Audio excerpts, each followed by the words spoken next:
Lor, iki ceritane iki ape godhong kates ambek kembang.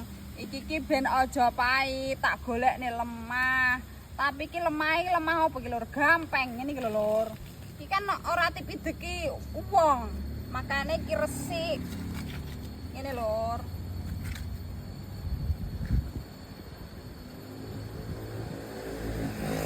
Sakmene lur cukup iki kosan. Iki engko tak umbah. Ngene iki lor, tak remet-remet iki lemahe. Engko kaya oyot-oyote, engko kemambang kan, engko digua oyote. Lek wis resik kaya ngene iki, terus disuntek ning kuali.